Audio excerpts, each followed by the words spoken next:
this year has brought a whirlwind of autonomous vehicle news, with automakers announcing plans for self-driving cars and some presenting flashy concept vehicles. Tech companies such as Apple, Uber and Google are in the game, too. There are huge, disruptive changes coming. For cities this creates both great opportunities and risks. Gable Klein knows this well, given his history at organizations that move slowly government and quickly start UPS. Klein has led the Department of Transportation in both Chicago and the District of Columbia. He worked at Zipcar, and still advises mobility start UPS such as Transit Screen. He's now a special venture partner with Fontenelli's Partners.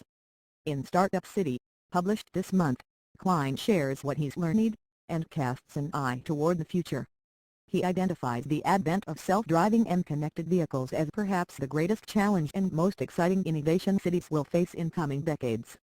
He speaks of the potential for better, safer cities with improved public spaces. With self-driving vehicles, there will be significantly less need for parking spaces, creating an opportunity to reclaim and optimize land. Accidents should be less common. Cyclists and pedestrians will be safer. The battle for the future of our ground transportation systems is one he welcomes. I can even imagine a scenario in which streets are designed as large, pervious surfaces that are not only more beautiful, breaking down barriers between sidewalks and roads, but can also help our cities become more resilient, Klein writes. He's also concerned about what could be lost in these changes. Klein wants governments to collaborate with entrepreneurs on business models that increase access, safety and equitability. He warned there's been little discussion of this to date, despite the opportunity for transportation policymakers.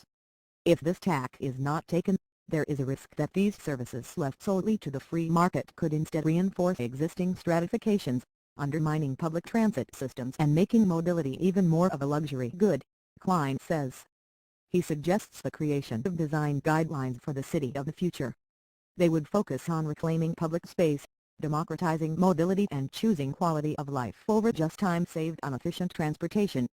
If governments don't get their priorities straight and get this right, we will recreate existing stratifications and render people out of the canvas that is a future city, Klein cautions. Klein expects the best public transportation services to survive the disruptive arrival of self-driving vehicles, but he suggests some will not.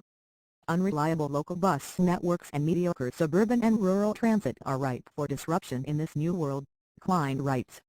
Fundamentally this is because these services are extremely expensive on a per-ride basis and do not serve customers especially well in terms of frequency, speed, and overall experience.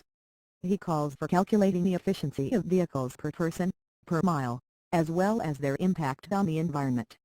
An eco-friendly self-driving car holding 4 riders might make more sense than a half-empty bus. As more public spaces open up, one of Klein's ideas is slow lanes.